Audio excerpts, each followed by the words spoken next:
क्या ये ईडी की जांच जो है वो चुनावी है या कानूनी ज़रूरत है? मेरे साथ तीन मेहमान जुड़ रहे हैं।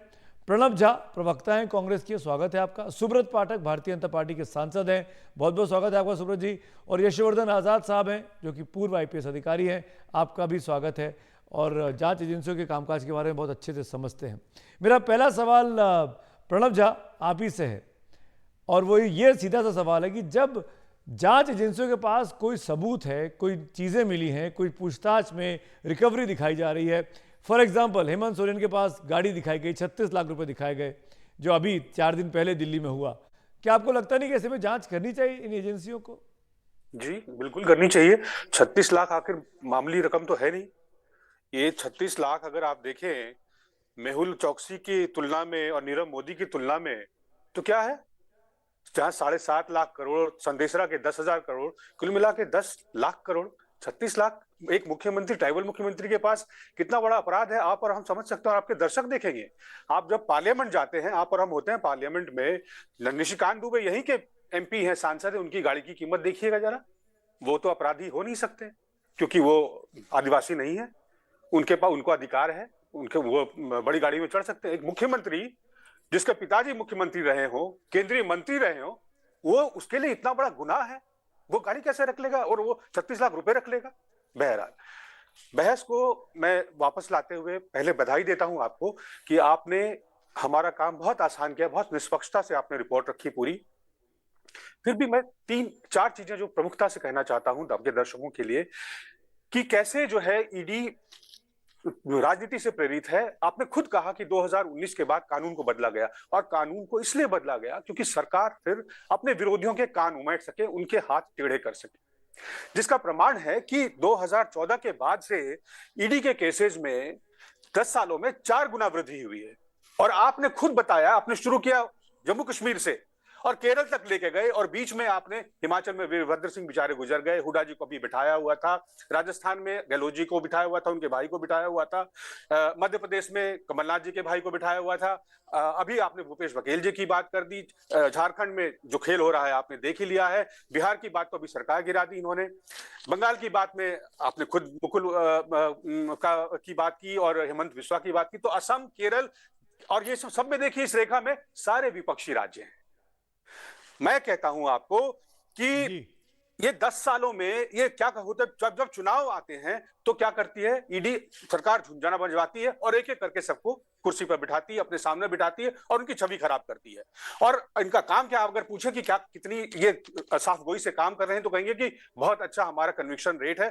5,906 केसेस में पिछले 10 सालों में सुमेत कितने प्रूव हुए हैं? 25 केसेस प्रूव हुए हैं और 24 जो है उसमें कन्विक्शन कितना हुआ है? 1। तो आप ये समझिए कि सुब्रत पाठक रिस्पॉन्ड टू दिस। आपने बड़ा इल्जाम लगाया, 5,900 केस, तो 906 केस दर्ज हुए सुब्रत पाठक साहब, कन्विक्शन रेट सिर्फ एक का है, एक को कन्विक्ट हुआ और 25 जो है प्रूव हुए, पूरे प्रूव नहीं हुए। जी सुब्रत पाठक, आप बदले की सियासत कर रहे हैं, यह इल्जाम है विपक्ष अभी ये देखो, अब विपक्ष के पास में बदले की सियासत का इल्जाम, विपक्ष तो कुछ भी कहेगा। अब जब ये फंसते हैं तो इस तरीके की बातें करते हैं।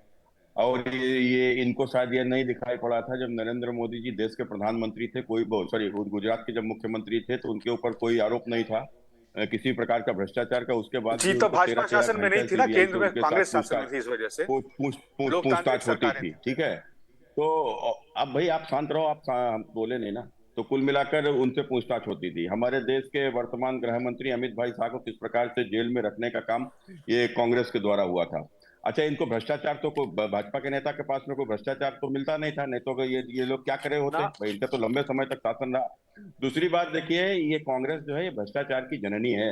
इन्होंने देश में भ्रष्टाचार को पूरी तरीके से संरक्षण दिया। जो काम अंग्रेज करते थे इस देश में, जो काम मुगल करते थे इस देश में, वही काम ये कांग्रेस ही करने लगे और भ्रष्टाचार को संरक्षण रहा। यही कारण है कि धीरे धीरे धीरे लोग भ्रष्टाचार सीखते गए और सीखते गए, इस कदर भ्रष्टाचार में अकंठ डूब गए कि जिसकी सरकार बन जाती थी मानो तो उसे लूट का लाइसेंस ही मिल जाता था। परिवार, रिश्तेदार, नातेदार, चेला, चमचा सब मिलकर लूटने में जुट जाओ, लूट लो। सरकार की योजनाओं को बंदर बांट करो, गरीबों के संसाधनों के साथ में लूट करो। तो कुल मिलाकर यही सब इन्होंने किया है। नरेंद्र मोदी जी को केवल इसी बात की देश की जनता ने उनको जनादेश दिया है कि इन भ्रष्टाचारियों के ऊपर कार्रवाई हो। और मोदी जी ने कहा भी कि ना तो मैं खाऊंगा ना मैं खाने दूंगा। और भी अभी ये बात ये जब कर रहे थे नहीं तो कि उनके सुब्रत भाई 36 लाख रुपया मिला, आपकी बात मैं उनके मान लेता पिताजी हूं मुख्यमंत्री कि रहे। भ्रष्टाचार पर नहीं लगाम नहीं, लगनी आप चाहिए, कोई नहीं एक चाहेगा मिनट, भ्रष्टाचार रहे। लेकिन लेकिन लेकिन सुब्रत भाई ये बताइए, आप तो सांसद हैं, संसद में बैठते हैं, आप नीति निर्धारित करते हैं, कन्विक्शन क्यों नहीं हो पा रहा है? क्या जांच एजेंसी ठीक से काम नहीं कर रही है? अगर नहीं, ये लोग करप्ट नहीं, अब हैं जांच तो एजेंसी क्यों, देखिए, सुमित, तो देखिए, बदनाम करने के लिए सुमित गिरफ्तारी जी, की जाती है? सुमित जी, जांच एजेंसी कोई प्रधानमंत्री जांच नहीं करते हैं, मुख्यमंत्री जांच नहीं करते, जांच तो एजेंसियां करती हैं। अब एजेंसियों में अब आप ये कौन सा विषय होता है कि हमारे अदालत में कोई भी विषय चलता है, कोई भी मुकदमा चलता, सालों चलता है, कभी बाप मुकदमा लड़ता है, कभी बेटे को न्याय मिलता है, बेटे को नहीं, कभी पोते को न्याय मिलता है, जी, तो उसमें तो हम लोग कुछ जी, नहीं कर सकते, ये उसमें तो हम लोग आप बोले। छेड़छाड़ नहीं कर सकते। तो कुल मिलाकर अब जिसके पास भी, अब आप देखो, जहां सबूत मिलते जाते हैं, कार्रवाई होती है, उनके ऊपर सजाएं भी पड़ती हैं। क्या लालू प्रसाद यादव जी को सजा नहीं पड़ी है क्या? और दूसरे, आप बहुत से मुकदमे तो इसमें आप ऐसे भी हैं जो कांग्रेस के समय पर दर्ज हुए, तो कांग्रेस ने क्या फिर झूठे मुकदमे दर्ज किए क्या? अब तो कुल मिलाकर अब ये आज जब इनके ऊपर कार्रवाई हो रही है, तो कार्रवाई हो रही आपकी है, बात का जवाब देना प्रधानमंत्री चाह जी रहे हैं ने। प्रणब, प्रणब दीजिए, फिर मैं सब यशवर्धन जी के पास जाऊंगा, उनकी बारी है हाँ हाँ, वैसे। पाठक जी को लगता तो है कि प्राइम टाइम पे और खास करके एनडीटीवी पे जो है बेवकूफ लोग आके बैठते हैं, अनपढ़ लोग आके बैठते हैं। नरेंद्र सिंह तोमर के बेटे के खिलाफ तो कोई आरोप नहीं आया। फोन के ऊपर वीडियो है 500 करोड़ के लेन देन की।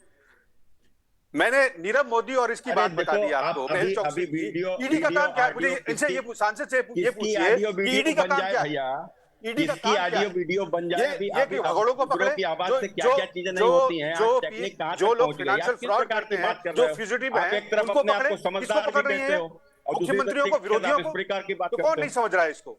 आज जितना भ्रष्टाचार ये लोग मिलकर विरोधी, कर रहे हैं भाई भतीजावाद में, सारा कॉन्ट्रैक्ट इनके लोगों को मिल रहा है। ये ऊपर से नीचे तक जितने इनके कार्यकर्ता हैं, सब लोगों को सरकार में हिस्सेदारी होती है, सब लोग वही फल फूल रहे हैं। आम आदमी मरा जा रहा है महंगाई, बेरोजगारी और आर्थिक असमानता से, और इनको सब सावन के अंधे को हरा हरा दिखता है। समय आएगा मेरे भाई, हर चीज देखो का एक जो अति का अंत सुमित होता जी, मैं है। आपको इंतजार रोकूंगा, कर रहे हैं, और आप इन्होंने भी और हम एक भी। बात, ये वाद विवाद नहीं है, एक ये मिनट, एक एक करके बात करते हैं। पहली बात, आप जी, यशवर्धन आजाद साहब का चलेंगे। आजाद साहब, क्या ईडी इतनी पावरफुल हाल ही में हुई है? पहली बात, जो कि कानून के संशोधन के बाद, और क्या ईडी की जांच की इस तरह की कार्रवाई होना, जो बात विपक्ष कह रहा है कि चुनाव के वक्त में परेशान किया जाता है, क्या ये डेलिबरेटली होता है? देखिए, तीन चार मुद्दों पे ध्यान आकर्षित करना चाहूंगा।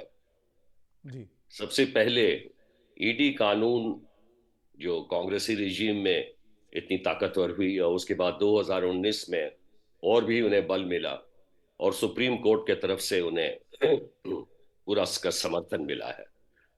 बात यह है कि जहां तक केसेस रजिस्टर्ड करने का सवाल है, केस रजिस्टर में तो ये कहना कि बिना केस के और बिना किसी मुद्दे के पकड़ लिया गया है, ये तो बहुत मुश्किल है।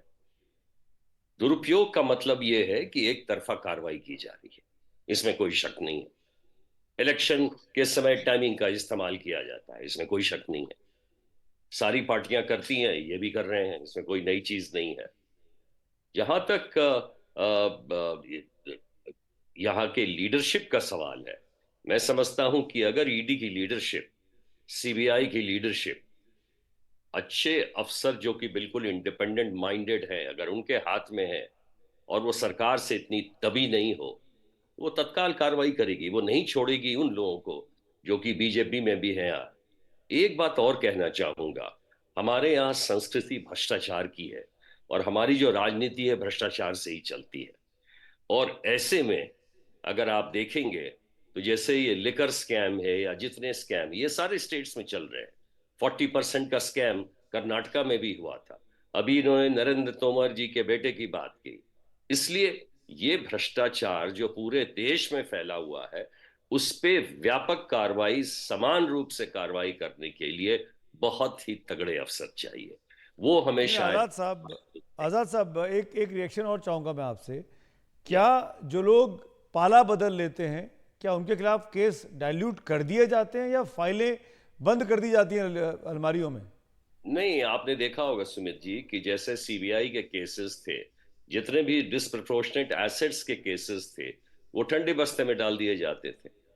और जब यही जो केसेस हैं, क्योंकि आपके पास अगर 1000 केसेस हैं तो वो प्रायोरिटी के आधार पे आप उनको करेंगे, तो प्रायोरिटी कौन चुनेगा? प्रायोरिटी तो आप चुनेंगे। अगर आप एक बड़े ही सटीक अफसर हैं, बहादुर अफसर हैं, सुनते नहीं हैं, तो फिर अपने आप से प्रायोरिटी चुनेंगे। लेकिन जो हो रहा है वो ऐसा लगता है कि इसमें जी कुछ केसेस चुने जाते हैं और कुछ केसेस नहीं चुने जाते। जी, मेरे साथ दोनों पॉलिटिकल मेहमान भी हैं। कोई क्लास कमेंट चाहूँगा मैं आपसे। सुब्रत पाठक, क्या ये सब करके आपका वोट बैंक कंसोलिडेट होता है, मजबूत होता है? क्या आपने भ्रष्टाचारियों पर कार्रवाई कर दी? देखो, विषय ये नहीं है, बिल्कुल नहीं है, क्योंकि वह बहुत साफ स्पष्ट है। प्रधानमंत्री जी ने कहा था कि ना तो मैं खाऊंगा ना मैं खाने दूंगा। अरे और जिसने भी कहने जनता के साथ में लूट की है सरकार में रहते हुए, और उससे उससे पाई पाई की वसूली होगी। देखो, एक तो विषय ये है। दूसरा, अभी मेरी बात अधूरी रह गई थी। आप एक स्पष्ट, अभी आपने देखा, बिहार के जननेता रहे स्वर्गीय कर्पूरी ठाकुर जी को भारत रत्न दिया गया। ये स्वर्गीय कर्पूरी ठाकुर जी कौन थे? वो बिहार के मुख्यमंत्री रहे, और जब उनका निधन हुआ तो 3000 रुपया उनके खाते में निकला, और उनके पास कोई मकान नहीं है। भाजपा के बड़े नेता रहे अटल बिहारी वाजपेयी जी, जो देश के प्रधानमंत्री रहे। मुझे नहीं ध्यान, मेरी जानकारी में नहीं, अगर आपकी हो तो बता दीजिए कि शायद जी उनकी कोई कोठी हो, कोई उनका बंगला हो। जी भारत के यशस्वी प्रधानमंत्री नरेंद्र मोदी जी दूसरी बार प्रधानमंत्री हैं, 3 बार गुजरात के मुख्यमंत्री रहे। अब माँ उनकी दुनिया में है नहीं, जब तक थी 10 बाई 10 के कमरे में ही रहती थी। कुल मिलाकर इनकी कोठी बंगला क्यों नहीं है? और दूसरा, लालू प्रसाद, जो उत्तर प्रदेश का सैफई परिवार, और जितने भी आप देखो कि ठीक है, एक बार मुख्यमंत्री ठीक बन है, गए, कितनी बड़ी बड़ी कोठियां, बड़े बड़े बंगले, ये सब कहाँ से आते हैं? ठीक अगर ये है। भ्रष्टाचार नहीं है तो क्या है? और फिर जब किसी के पास कोई साक्ष्य मिलता है तो निश्चित रूप से आप मानिए कि उसके ऊपर कार्रवाई होती है। और कार्रवाई चलिए, कौन करती है? एजेंसियां करती चुनावी है, कोई सरकार चुनावी कार्रवाई समर नहीं भी करती है है। और ईडी की हाँ, कार्रवाई भी हमारी चल रही है। सरकार, पहले मैं सरकारें माफ़ी तुम्हें चाहूँगा तीनों मेहमानों से, वक्त की कमी है मुझे। बहुत बहुत शुक्रिया वक्त निकालने के लिए, जुड़ने के लिए, प्रणब झा, सुब्रत पाठक और यशवर्धन आज़ाद साहब। लेकिन कुल मिलाकर ये बात विपक्ष लगातार कहता आया है कि उनके लोगों को जानबूझकर परेशान किया जा रहा है, पर वाकई में क्या ऐसा है, इस पर तो वक्त ही कुछ बता पाएगा।